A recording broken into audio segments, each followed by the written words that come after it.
सीतारमण ने लोकसभा में पेश किया देश का आम बजट। मोदी सरकार की तीसरे कार्यकाल का पहला बजट किया गया पेश। बजट में आंध्र प्रदेश, बिहार के विकास और युवाओं के रोजगार को लेकर हुए बड़े ऐलान। सरकार ने मिडिल क्लास के लिए भी बड़ा ऐलान किया। मोदी सरकार ने 7,75,000 तक की आय को किया tax free.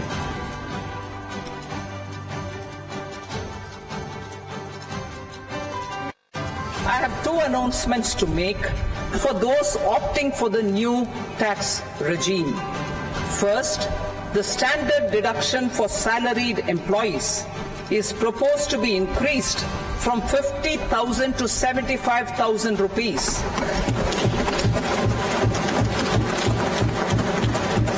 Similarly, deduction on family pension for pensioners is proposed to be enhanced from 15,000 to 25,000 rupees. This will provide relief to about 4 crore salaried individuals and pensioners.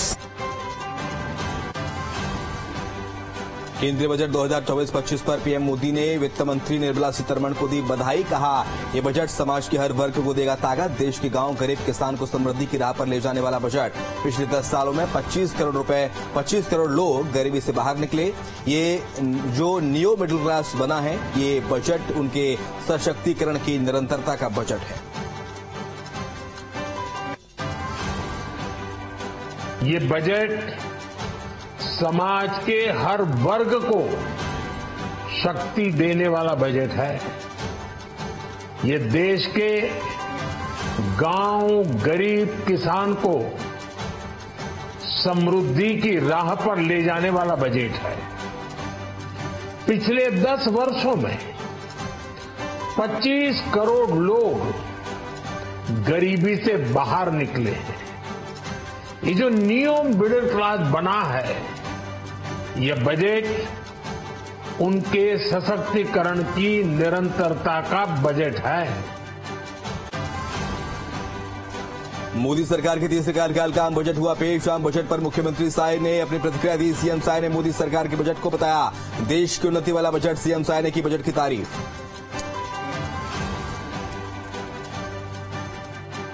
और ये बजट वास्तव में बहुत ऐतिहासिक बजट है। इस बजट में चूंकि हमारा ये देश कृषि प्रधान देश है और कृषि और रोजगार के लिए विशेष ध्यान दिया गया है। छत्तीसगढ़ के लिए विशेष बात है कि कृषि और रोजगार के क्षेत्र में 1.52 लाख करोड़ रुपए बजट में प्रावधान किया गया है और इससे निश्चित रूप से कृषि और रोजगार के क्षेत्र में एक नई क्रांति आएगी। किसानों में समृद्धि बढ़ेगी। मोदी सरकार के बजट के ऐलान पर मध्य प्रदेश के मुख्यमंत्री डॉक्टर मोहन यादव ने दी अपनी प्रतिक्रिया। सीएम मोहन यादव ने बजट को विकसित भारत का संकल्प बताया। कहा, विकसित भारत के संकल्प को साकार करने वाला बजट। पीएम मोदी के नेतृत्व में भारत अपनी नई छवि बनाएगा। बजट मध्य प्रदेश को विकसित भारत के साथ चलने का अवसर देगा। ये बजट किसानों, महिलाओं, गरीबों, युवाओं समेत सभी वर्गों के कल्याण और उत्थान पर केंद्रित है। विकसित भारत का आधार पर जो बजट प्रस्तुत किया गया, मेरी अपनी ओर से बजट की बहुत बहुत बधाई। भारत की चमक और महंगाई दर पर कंट्रोल करने की जो भावना है वो परिलक्षित होती है। खास करके सरकार की 9 सूत्री योजना जो प्रस्तुत की गई, निश्चित रूप से यशस्वी प्रधानमंत्री के नेतृत्व में भारत दुनिया में अपनी एक नई पहचान कायम करेगा। ये बजट मध्य प्रदेश को भी अपने विकास के साथ कदम से कदम मिलाने के लिए मौका देगा। बीजेपी के प्रदेश अध्यक्ष वी डी शर्मा ने बजट की तारीफ की है। वी डी शर्मा ने इस बजट को 2047 के विकसित भारत के संकल्प को पूरा करने वाला बताया। वी डी शर्मा ने इसे युवाओं का बजट बताया। पर इस बजट के अंदर माननीय प्रधानमंत्री जी ने गरीब, किसान, नौजवान, महिलाएं, जो माननीय प्रधानमंत्री जी बार बार कहते हैं कि मेरी देश की ये 5 जातियां हैं, उन 4 जातियों को सशक्त कैसे बनाया जाए, माननीय प्रधानमंत्री मोदी जी ने इस बजट के अंदर ये प्रावधान किया है। इसलिए अगर मैं कहूं कि देश के नौजवानों के लिए 2 लाख करोड़ का बजट का प्रावधान करना, जो नौजवानों को रोजगार और कौशल प्रशिक्षण के लिए 4 करोड़ 10 लाख नए रोजगार के सृजन जो नौजवानों को मिलेंगे 5 वर्षों के अंदर, ये विजन माननीय प्रधानमंत्री जी का है इस बजट के माध्यम से कि 2047 में नेतृत्व करने वाला जो वर्ग है वो आज का युवा वर्ग है जो 17-18 साल का है, ये कल जाकर के देश का नेतृत्व करेगा। मोदी मंत्रिमंडल ने आम बजट को लेकर जाहिर की खुशी कि अपनी खुशी जाहिर की है। केंद्रीय मंत्री ज्योतिरादित्य सिंधिया की प्रतिक्रिया सामने आई है। कहा हर एक क्षेत्र का ध्यान रखा गया। बजट का पूर्ण रूप, ये बजट एक विकसित भारत और एक आत्मनिर्भर भारत के लिए पूर्ण रूप से सुनिश्चित है। एक आत्मनिर्भर भारत के लिए पूर्ण रूप से सुनिश्चित किया गया है। प्रधानमंत्री जी की जो सोच है कि अमृत काल से शताब्दी काल का सफर भारत का निश्चित रूप से एक विकसित भारत का रूप धारण करे, वो इस बजट का मुख्य अंश है।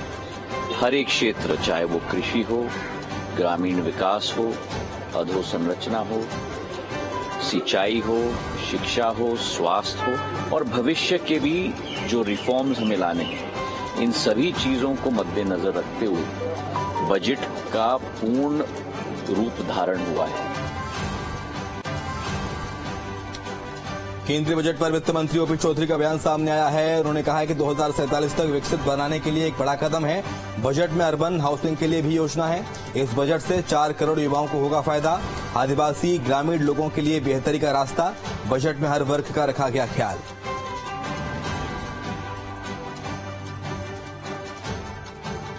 मोदी 3.0 का ये पहला पूर्ण बजट आज प्रस्तुत हुआ है और बजट को देखकर मोदी जी का जो संकल्प है 2047 तक विकसित भारत का, उसमें नींव के पत्थर के रूप में एक महत्वपूर्ण कदम के रूप में बजट साफ तौर पर देखा जा सकता है। ज्ञान, इंक्लूसिव डेवलपमेंट के हिसाब से प्रमुख प्राथमिकता है। गरीब, युवा, अन्नदाता, नारी शक्ति, इस पर मेजर फोकस है। वहीं विकसित भारत के लिए 9 प्रायोरिटीज, 9 प्राथमिकताएं निर्धारित की गई हैं। केंद्रीय मंत्री गिरिराज सिंह का भी बयान बजट पर आया। कहा ये बजट पूरे देश के लिए एक संतुलित बजट है। 4 स्तंभों का ख्याल रखा गया है। महिला, युवा, गरीब, किसान सभी को इस बजट से कुछ न कुछ मिला है। बिहार में बहार है, एनडीए की सरकार है। शुरू से मांग था बिहार को विशेष राज्य का दर्जा दिया जाए।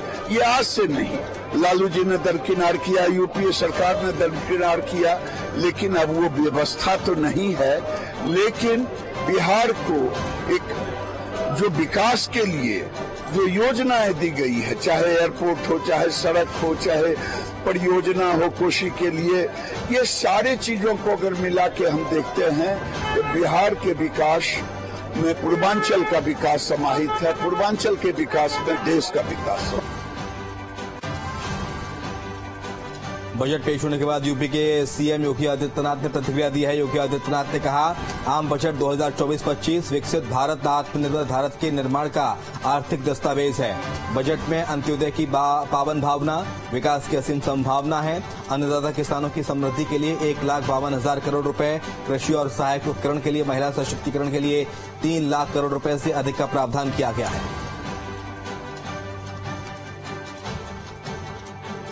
भारत को $5 ट्रिलियन की इकोनॉमी में बदलने के संकल्प के साथ ही दुनिया के ग्रोथ इंजन के रूप में भारत की भूमिका को और विकसित भारत की संकल्पना को साकार करने का एक आर्थिक दस्तावेज के रूप में यह देश की संसद में प्रस्तुत किया गया है। उनकी आशा, उनकी आकांक्षा और अमृत काल के संकल्पों को पूरा करने वाले इस बजट के लिए मैं आदरणीय प्रधानमंत्री जी के प्रति आभार व्यक्त करता हूं। कांग्रेस सांसद शशि थरूर ने बजट को बताया निराशाजनक। कहा आम लोगों की आय में सुधार के लिए कोई कदम नहीं उठाया गया।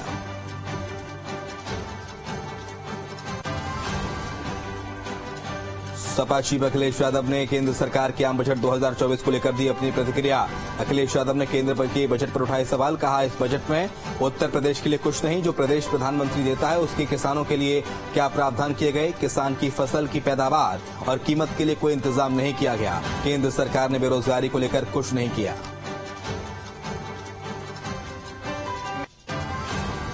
ये नाउम्मीदी का बजट है, नाउम्मीदी का पुलंदा है। न किसान के लिए कुछ है। जिस किसान को आर्थिक रूप से कमजोर किया हो उस किसान के लिए 11वें बजट में क्या है। अखिलेश यादव की बात मैनपुरी से सपा सांसद डिंपल यादव का भी बयान सामने आया। बजट को लेकर बात रखी। कहा, बजट में महिलाओं की सुरक्षा को लेकर कुछ भी नहीं, किचन का नहीं रखा गया ख्याल। सरकार महंगाई के बारे में कोई कदम नहीं उठाना चाह रही।